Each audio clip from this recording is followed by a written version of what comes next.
BNP নির্বাচন চায়, নির্বাচন অনেকেই চায়, কিন্তু বিএনপির এই সংস্কারগুলি হতে অসুবিধাটা কি? এই আলোচনাটা আপনারা তুললেন কেন মনিয়াপা? আপনারা কি ইলেকশন চান না, ভয় পান ইলেকশনে যাইতে? আমরা ভয় পাবো, আপনি কি এটা বলতে পারেন যে এই অবস্থাটা ছিল? আমি আপনাকে একটু বুঝায় বলি, এই সংস্কারে যেই কথাগুলিতে আপনি আসলে একমত হন নাই, দুইবারের বেশি প্রধানমন্ত্রী হবে কিনা পরবর্তীকালে, এগুলি আপনাদের কোনোভাবেই আর দ্বিমত পোষণ করার কিছু ছিল না। আপনারা বললেই পারতেন যে হ্যাঁ আমরা এগুলি মানি, সংস্কার করে ফেলো, 1 মাসের মধ্যে সংস্কার হয়ে যেত, 2 মাসের মধ্যে ইলেকশনের জন্য প্রস্তুত হয়ে যেত। আপনারাই তো ইলেকশনটা দেরি করলেন এই সংস্কারের ব্যাপারে কথা বলে, তাই না?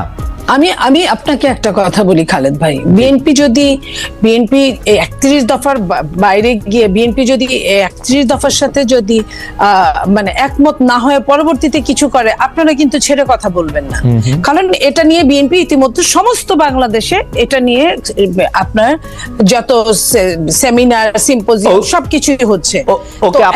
ওকে আপা, এই জায়গা থেকে একটু করে আসি। তবে এই সংস্কারগুলি নিয়ে আমরা মনে করেছিলাম যে বিএনপি কথা বলবে, সেগুলি নিয়ে এখন এনসিপি কথা বলছে। বিএনপি দাঁড়িয়ে যাচ্ছে এনসিপির এগেইনস্টে, যে সংস্কারের কথা বলে তার বিপক্ষে। সংস্কারগুলি মেনে নিলেই তো যথাসময়ে ইলেকশন হওয়ার পথ আরো কাছে বা সুগম হতো। সংস্কারগুলি মানতে আপনাদের অসুবিধা কোথায়? আপনারা কোন কোন সংস্কার মানেননি সেটি আমরা বা মানতে চান না সেটা আমরা খুলে সামনে নিয়ে বসছি। আপনি যদি একটু বলতেন এই সংস্কারগুলি বিএনপিকে দলগতভাবে কোথায় দুর্বল করবে, যে সংস্কারগুলি আপনারা মানতে চাচ্ছেন না বা পাচ্ছেন না?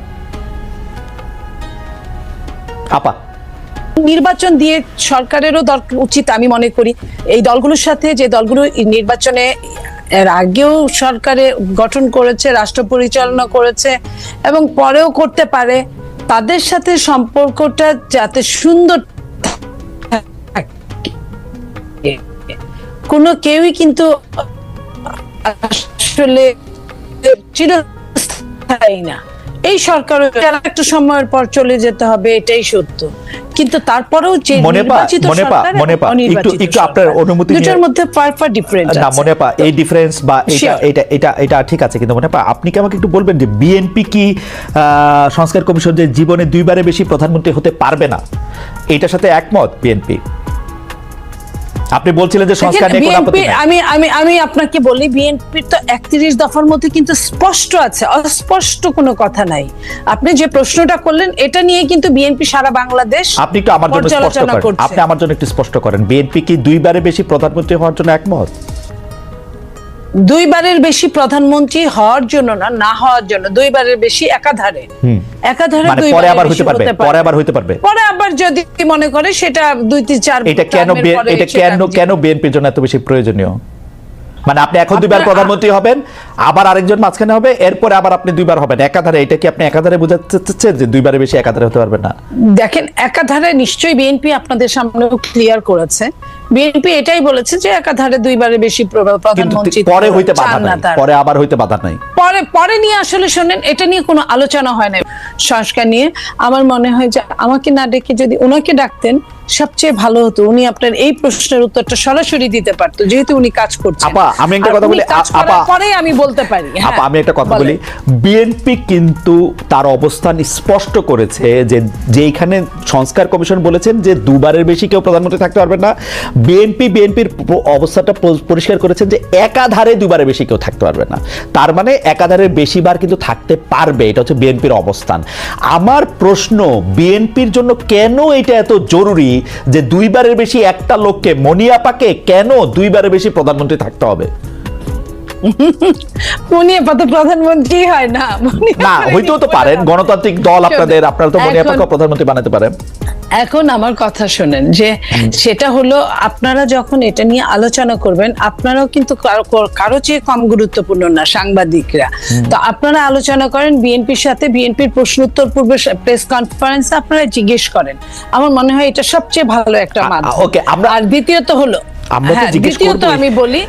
দ্বিতীয়ত বলছি, সরকারের পক্ষ থেকেও এটা সরকারের অত্যন্ত ভুল হয়েছে। আমি বলবো, যখন সরকার সংস্কার কমিটিগুলো করলেন তখনই কিন্তু দলীয় তাদের সাথে করসপন্ডেন্ট করার জন্য 2 দিন, 1 দিন, 3 দিন পরে দলীয়দের সাথে কথা বললে, তাহলে আপনি ধরেন আপনি একদম 99% অ্যাডভান্স হয়ে গেছেন, আরেকজন 1% চিন্তা করে নাই। এই যে চিন্তা শক্তির, অথচ যে 1% চিন্তা করে নাই তার কিন্তু শক্তি, ক্ষমতা বা আপনার যেটা বলেন পরিচালনার ভার তার কিন্তু অনেক বেশি পরবর্তীতে। তো এই পরবর্তীর কথা বাংলাদেশের কোনো মানুষ কখনোই চিন্তা করে না। যদি মানুষ এই চিন্তাগুলো করতো, বাংলাদেশে অনেকগুলো টাকা বেঁচে যেত, অনেকগুলো সময় বেঁচে যেত, এবং প্রত্যেকটা মানুষের জন্য ভালো হতো। আপনার কথা আপনার কথা আমি পরিষ্কার বুঝতে পারতেছি না, কিন্তু আমি যতটুকু বুঝতে পারতেছি যে বিএনপি, মানে আমি প্রশ্ন অন্যভাবে করি, কারণ হচ্ছে যে ধরেন আমরা বিএনপিকে কি বিষয়ে সর্বাত্মক আন্দোলন করতে দেখছি 15 বছর। 15 বছরের মধ্যে 2014 থেকে বা 2013 নির্বাচনের সময় থেকে যখন আওয়ামী লীগ সরকার তত্ত্বাবধায়ক সরকার ব্যবস্থা বাতিল করে, তখন থেকে বিএনপির একটাই দাবি ছিল যে একটা নির্দলীয় নিরপেক্ষ তত্ত্বাবধায়ক সরকারের সময়ে নির্বাচন করতে হবে। এই একটাই দাবি। শেখ হাসিনা তার পদে থেকে নির্বাচন করতে পারবেন না। এখন শেখ হাসিনা তার পদে নাই, লেভেল প্লেইং ফিল্ড চেয়েছিল বিএনপি, লেভেল প্লেইং ফিল্ড, একটা নির্দলীয় নিরপেক্ষ সরকার। এখন শেখ হাসিনা ক্ষমতায় নাই না, একটা শেখ হাসিনা ক্ষমতায়, আমি লেভেল প্লেইং ফিল্ড, তো শেখ হাসিনা এখন ক্ষমতায় নাই, ক্ষমতায় যিনি আছেন তিনি নির্বাচন করতেছেন না, প্রফেসর ডক্টর মোহাম্মদ ইউনূস। একটা জায়গা থেকে এই নির্বাচনটা করার সময় বিএনপি সবার আগে জাতীয় সরকারের কথা বলেছিল, জাতীয় ঐক্যমত্য সরকারের কথা বলেছিল, সংস্কারের কথা বলেছিল 31 দফার মধ্যে। এই ব্যাপারগুলি মোর অর লেস মানে 4 বছরের জায়গায় 5 বছর এগুলি যখন করা হলো, তখন বিএনপি সংস্কারের এগেইনস্টে এতভাবে দাঁড়াইলো, কেউ নিয়ে, প্রত্যেককে নিয়ে, বাংলাদেশের প্রত্যেকটা প্রতিনিধিকে নিয়ে সংস্কার। তো সেইখানে এককভাবে তো কেউ কোনো ডিসিশন দিতে পারে না, না সরকার দিতে পারে, কারণ এই সরকার নির্বাচিত না। আমার কাছে যেটা মনে হয়েছে যে জনাব তারেক রহমানকে না জিজ্ঞেস করে তো আর বিএনপি সংস্কারে কোনগুলি মানে আর কোনগুলি মানে না সে সম্পর্কে তাদের মতামত দিয়েছে। আমরা দেখেছি যে তারেক রহমান সাহেব সরাসরি নিজের মুখে বলেন না, কিন্তু বিএনপির মতামত আমরা দেখেছি, আমরা ধরে নিয়েছি যে এতে নেতারও সায় আছে। এখন আপনি যদি বলেন যে এটা ধরেন না, আপনি এটা ধরেন না, আপনি দেখেন না, আপনি জনাব তারেক রহমান সাহেব প্রায় প্রতিদিন বক্তব্য দিচ্ছে, নিশ্চয়ই 2-1 দিনের মধ্যে এটাও চলে আসবে। আমার মনে হয় আমি আশা করব জনাব তারেক রহমান মেনে নেবেন, 2বারের বেশি প্রধানমন্ত্রী হবে না, একবার একাধার কোনো শব্দ ইফ বার্ডস এগুলো যুক্ত করবেন না। আমি আশা করব যে আরো যে 2-1টা জিনিস আমি দেখলাম, আমি আশা করব এটা মনে আপনার মতো আমরাও একটু আশাই করতে পারি। আমি একটু জনাব তারেক রহমানের বক্তব্য ছাড়া কারো বক্তব্য তো শোনা যাবে না। আমি একটু নিউ ইয়র্ক টাইমসের প্রসঙ্গে আমি একটা আসতে চাই। আপনাদের কেন এরকম মনে হইতেছে যে টাকা দিয়ে নিউ ইয়র্ক টাইমসে প্রতিবেদন ছাপিয়েছে আওয়ামী লীগের দোসররা? আপনি যদি প্রথমে বিচার বিভাগের কথা বলতেন যে কোনো এক ম্যাজিকে সব মামলার রায় আপনাদের পক্ষে যাচ্ছে কিনা, তারপরে দেখেন, আমি প্রথমে আগে আপনার কথাটা বলি যে মামলাগুলো যেটা উঠেছে, আপনি জানেন যে এগুলো সবগুলো মামলায় রাজনৈতিক মামলা, রাজনৈতিক প্রতিহিংসামূলক মামলা। আপনি দেশনেত্রী বেগম খালেদা জিয়াকে যে মামলাগুলো জড়িয়েছে, এটা তার চরম শত্রু, কিন্তু এই কথাগুলো অনেক আওয়ামী লীগেরও টকশো শেষ করার পরে ব্যক্তিগতভাবে বলতো যে এটা আসলে অমানবিক, এটা আসলে আমরাও এমন চাই নাই, কিন্তু এটা হয়ে গেছে। তো এই যে অমানবিক, এবং আপনি দেখেন জনাব তারেক রহমান সাহেব ওনাকে জোর করে মুসলেকা নিয়ে ওনাকে দেশ ছাড়তে বাধ্য করেছে। তারপরে যতগুলো মামলা হয়েছে, সবই কিন্তু প্রতিহিংসামূলক, রাজনৈতিক। তো রাজনৈতিক প্রতিহিংসামূলক মামলা উজ্জ্ব হবে, এটাই স্বাভাবিক। কেন জানেন, আমি তার আগে একটা প্রমাণ দিচ্ছি। আজকের যে প্রধান উপদেষ্টা আছেন, ওনার মামলাগুলো কিন্তু তারও আগে সবগুলো হাওয়া হয়ে গেছে। যেভাবে শেখ হাসিনা ক্ষমতায় আসার পরে আপনি জানেন যে 1/11 পরে দেশনেত্রী বেগম খালেদা জিয়ার উপরে 1/11 প্রয়োগ করা সত্ত্বেও তাকে কিন্তু মামলা দিতে পারে নাই তৎকালীন অনির্বাচিত সরকার। কারণ এই যে মামলাটা জিয়া আরফানেজ নিয়ে হয়েছিল, সেটাও কিন্তু তারা চার্জশিট দিতে পারে নাই, বিধায় খারিজ হয়ে গিয়েছিল মামলাটা, কারণ কোনো তথ্য উপাত্ত কিছুই ছিল না। এটা আবার পরবর্তীতে আওয়ামী লীগ ক্ষমতায় আসার পরে আওয়ামী লীগ এটা ব্যক্তি কুন্দলে, ব্যক্তি আক্রোশে এই কাজগুলো করেছে। তো এই জায়গায় যদি আপনি তো আইন প্রণয়ন করেছেন এক সময়। আমি আপনার একটা ছোট্ট জিনিস বলি, যদি আপনি রাজনৈতিক মামলা বা কি কারণে মামলা উঠেছে, আমি জনাব তারেক রহমানের মামলার কথাই ধরি, ওই মামলাটা আসলে কি কারণে হয়েছে? 21শে আগস্টের গ্রেনেড হামলায় তার সাথে সংশ্লিষ্টতা ছিল কি ছিল না, কোনো একটা দুর্নীতির সঙ্গে তার সাথে সংশ্লিষ্টতা ছিল কি ছিল না, সেই মামলাটা যদি আপনার তুলতেও হয়, আপনার পেপার বুক পড়তে একটা সময় লাগবে, আপনাকে বলতে হবে, কারণ এটা একটা কম্পিটিটিভ কোর্ট। আপা সময় নিয়েছে, আপনি এরকম বলতে চান? কয়দিন হিয়ারিং হয়েছে? উনি ইন অ্যাবসেন্সিয়া কেন ছিলেন? এর আগে উনি ইন অ্যাবসেন্সিয়া ছিলেন কারণ তিনি ভয় পাচ্ছিলেন যে কোর্টে তার বিরুদ্ধে এখন তিনি উপস্থিত হন নাই কেন? কয়দিন সময় নিয়েছে? 8টা মামলার পেপার বুক কতগুলি বড় আপনি জানেন আপা? আমি আপনাকে এই কথাটা বলছি, আপনিও জানেন যে যত কঠিন মামলাই হোক না কেন, মামলা কিন্তু তার মেরিট যদি না থাকে মামলা টিকে না।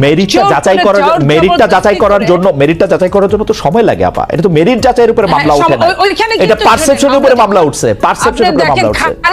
আমি বলি খারিজ যখন হয়ে গেল মামলাগুলো যখন, তখন কিন্তু বিচারক কিন্তু এই কথাগুলো কিন্তু জাজে বলে গেলেন যে এই কারণে এই মামলাটা টিকলো না।